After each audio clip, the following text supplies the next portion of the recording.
بسم الله الرحمن الرحیم. سوره بینه. ایره بینه به خاطر میگه که بینه میگه حجت آشکارا، دلیل آشکارا، که در اینجا مصداقی بینه کیسته؟ پیغمبر علیه السلام است، قرآن است، یا نظام جدید که دین اسلام است. اونو را میگه چون که مهم است، به خاطر که سرنوشت اقوام مربوط اینمی آمدن پیغمبر یا دین اسلام یا قرآن است. از او خاطر کل صورت به این نام نهاده.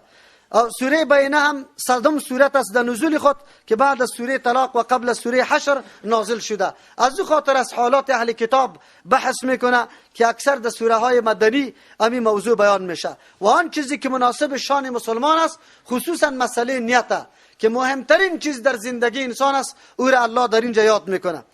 و موضوع مرکزی شام اینمی حالت است. بسم الله الرحمن الرحیم. شروع میکنم به نام الله که به اندازه مهربان است، نهایت رحم کننده است. لم یکن الذین، همیشه سو کسانی که کفر و کافر هستند، من اهل الکتاب، از اهل کتاب، و المشرکین، از مشرکا، همیشه هستند چی؟ منفکین، باز استاده.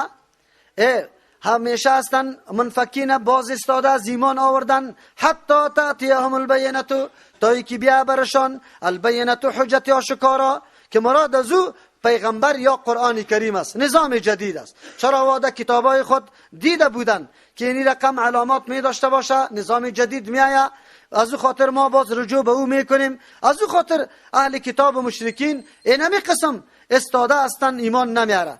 البته در اینجا بسیار معانی منفکین داره و بسیار توجیهات داره. زیاد توجیهات نمی کنیم که وقتی ما کم است، از او خاطر اکتفا می کنیم به یک دو توجیه. یکی اهل کتاب و مشرکین. اینجا مشرکین از ذکر کرد، اهل کتاب مشرک نیست. چی؟ اهل کتاب هم خو مشرک است. چرا که عمر رضی الله عنه اونجا دلیل گرفته بود و یهودا که از خیبر روان میکرد، گفت جزیره العرب باید از مشرک پاک باشه و واخو مشرک بودن. قرآن هم یارا مشرک گفته. اصل مشرکین شرک دو معنا داره. یکی شرک است مثل اهل کتاب باره که یا شرک میکنه خو شرک نمیدانه، او را به نام چی یاد میکنه؟ توحید. نصارا عیسی علیه السلام ابن الله میگه توحید است. یهود عزیر ابن الله میگه توحید است. امروز مسلمانای ما اولیاء را متصرفین و جتروا و مشکل کشا و شفا دهنده میدانه و باز میگه کی چی است؟ این توحید است. اینی را اهل کتاب شرک میکردن، خور توحید میگفتن. اما مشرکین شرک میکردن، شرک میگفتن، لیکن حق میگفتن. چی میگفتن؟ میگه حق است. در این صورت باز در بین اهل کتاب و مشرکین با هم چی است؟ جدایی. چرا که مشرکین شرک میگه، اهل کتاب شرک نمیگه، توحید برش میگه. یک معنای شرک است که مطلقی کسی با امر الله شریک میکنه.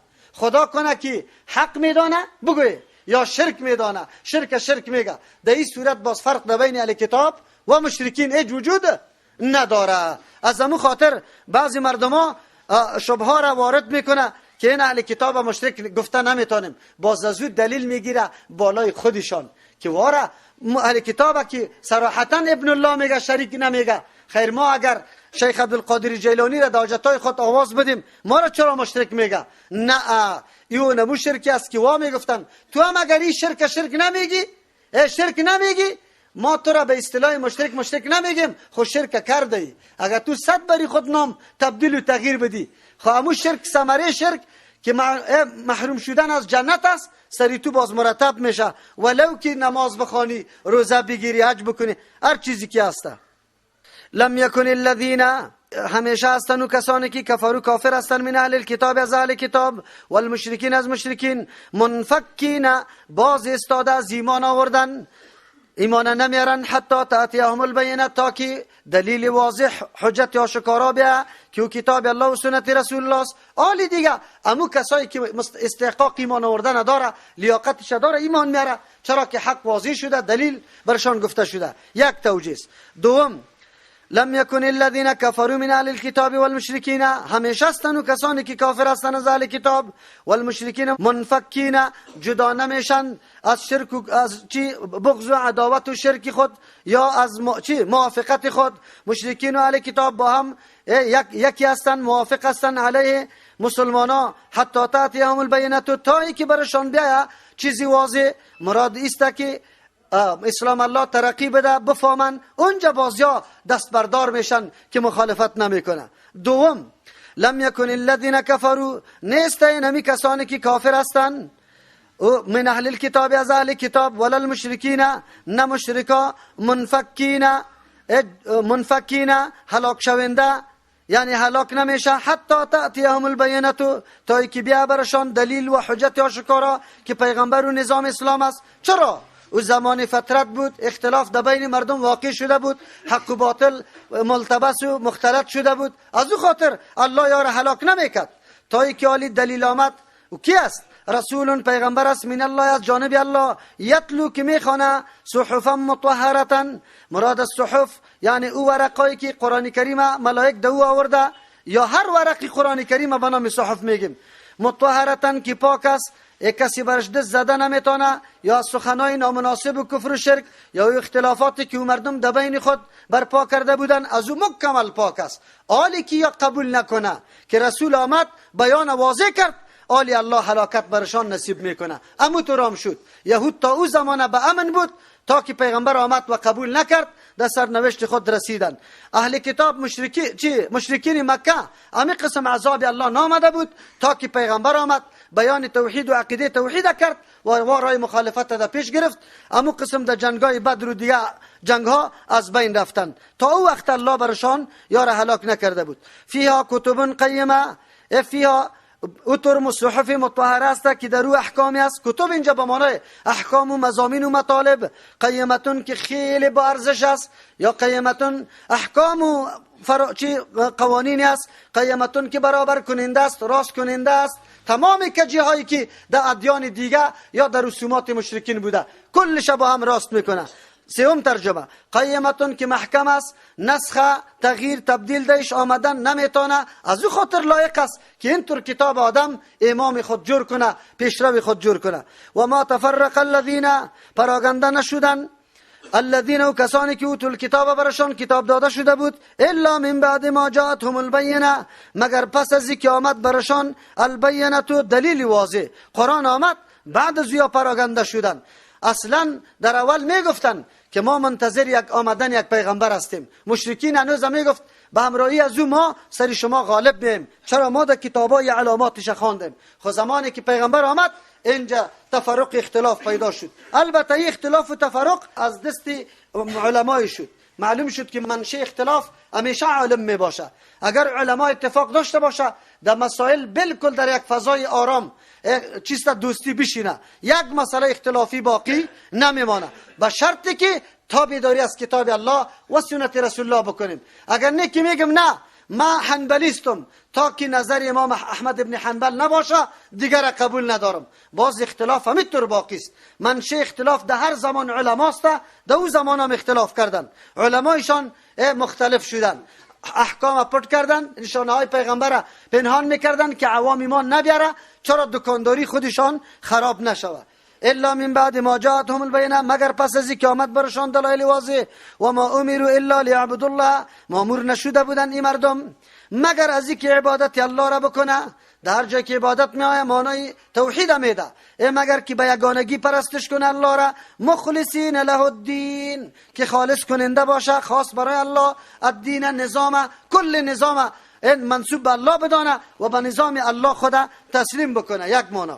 یا مخلصین له الدین، اینجا توحید در عبادت پیش ذکر شده بود، دین هم عبارت است، توحید در عبادت است. مخلصین که خالص کرده باشن الدین، عبادت خدا خاص برای الله. علما نوشته میکنه که خالص کردن عبادت تعلق به قلب داره، از همون خاطر است که هر عبادت به نیت ادا میشه، او نیت در قلب است، در زبان نیست. مردم که در نمازها نیت کردن میگه، در سجده تلاوت، در نماز جنازه، در نماز ایدا، در غسل، در وضو، کلش بدعت است. در یک جای بدعت در زبان چی نیت در زبان نامده، کسی که میکنه خلاف پیغمبر، صحابه، ائمه دین و مجتهدین میکنه، بالکل وجود نداره. مردم حتی نیت نمیشناسه مقصدشه، نیت اراده قلب میگه. بس خستم 4 رکعت سنت، الله اکبر میگم 4 رکعت سنت خسته بودم، باز میخزم در 4 رکعت فرض، بس الله اکبر خستم. سجده تلاوت آمد، اولی روی طرف قبله میکنیم، چی میخوانیم؟ سجده تلاوت، بس الله اکبر پوینش دیگه. در اینجا نیت در زبان نیست قطعا. او این نیت مهمترین چیز است در تمام اعمال ما. هر عمل ما که نیت نداشته باشیم قابل قبول نیست. یک آدم میره قرار آب بازی میکنه برای سردی جان خود، نماز سرش خوانده نمیتونه، چرا که پاکی حاصل نشده. این در وضو نیت شرط است، خلاف احناف پیش دیگه علما، چرا وضو خود عبادت است و وسیله عبادت میدانه. او بالکل نیت ضروری است که را برای پاک کردن جان خود ما میکنم، او وقت تو سرش نماز خوانده میتونی. هیچ عمل بدون نیت درست شده نمیتونه. امین نیت است که خاک از زر میگردانه و زر خاک میگردانه. خاک از زر چطور میگردانه؟ خاک از زر میفهمی که خاک از زر بگردانه؟ قدم میمانی، یک آدم در تشناب داخل میشه، دمو فرصت در یادش میاد پیغمبر علیه السلام استنجا را به قلوخ کرده بود و 3 قلوخ استعمال کرد.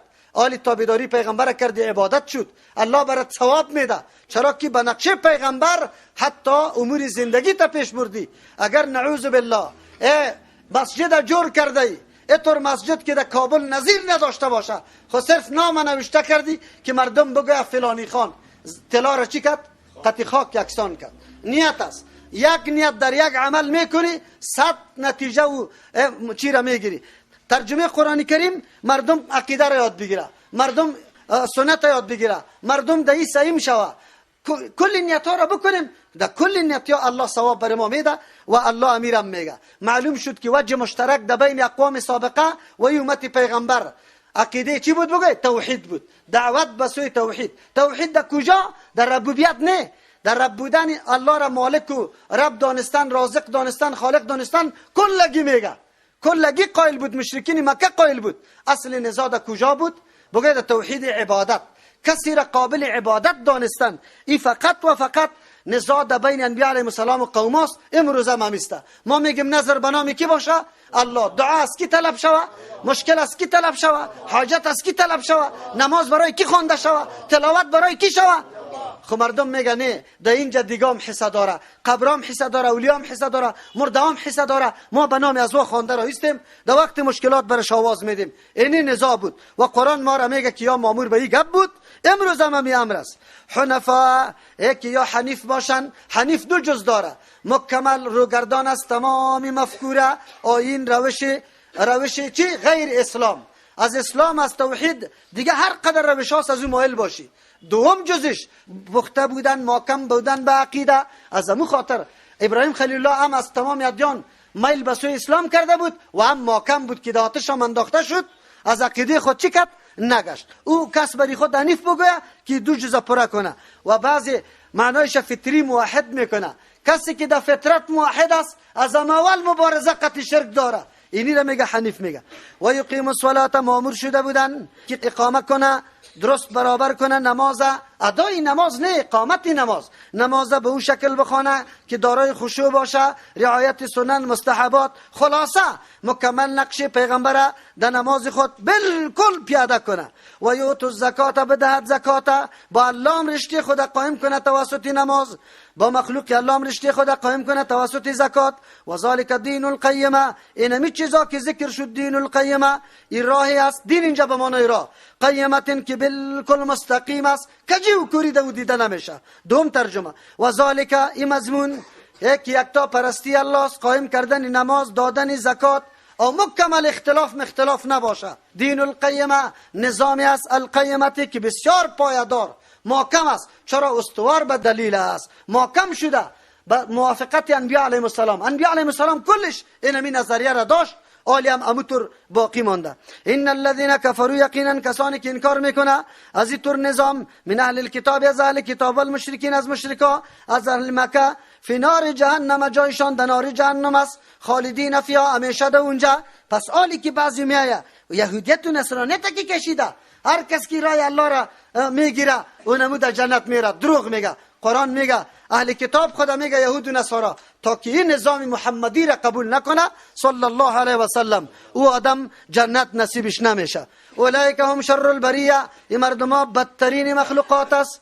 بریه یا از برع پیدا کردن میگه، یا مراد از پیشش مقابل حیوانات است. اینجا کلی مخلوقات بگیره، چرا که برای از یا خب زمین مساعد شد. به اهل مکم، به اهل کتاب. اهل کتاب نشانه های صداقت پیغمبره، نشانه های خودی نبوت پیغمبر در کتاب خوانده بود. اهل مکه کل زندگی پیغمبر در چشم چی حضورشان تیر شده بود، امانت و صداقت، لیکن هر دو از این چانس مهم فایده نگرفتن. بدترین خساره و زیادترین خساره به می مردم رسید. از او خاطر قرآن واره شر البریه میگه ان الذين آمنوا، یقینا کسانی که ایمان آوردن، برنامه‌ای که پیغمبر آورده به او تسلیم شد، و عملوا الصالحات، عالیمی عمل دینی خود به نقشه پیغمبرم انجام داد، اولئک هم خیر البریه، این می مردم بهترین چیز مخلوقات است. بهترین مخلوقات کسی است که به الله اخلاص کنه و به نقشه پیغمبر زندگی خود پیش ببره در تمام اعمال. و کسایی که راه ها و چاه های دیگر را کشیده، مردم دعوت میده که ما شما را تزکیه میدیم، این گپا غلط است قطعا. تزکیه به او چیز حاصل نمیشه، با قرآن و حدیث حاصل میشه. جزاهم عند ربهم، پاداششان به نزد پروردگارشان جنات عدن، باغای است یکی لیاقت سکونت داره، یعنی ابدی است، تجری من تحت الانهار، روان می باشد در زیر قصرها و درختایش جویا، خالدین فیها، همیشه می باشند ابدا به طریق دائمی.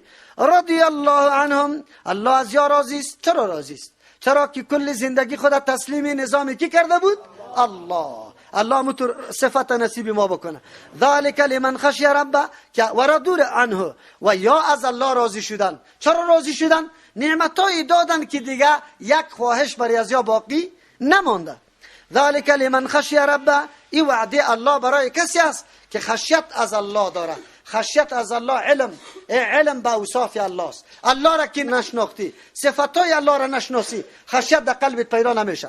که الله را شناختی، خشیت در قلب پیدا میشه. خشیت در قلب سرچشمه تمام خوبی ها و مانع تمام چی هست؟ بدی هاست. نه گناه میکنی و یک عملی مامور بی از پیش ترک نمیشه، محتاطانه زندگی میکنی. الله نصیب کلی ما بکنه.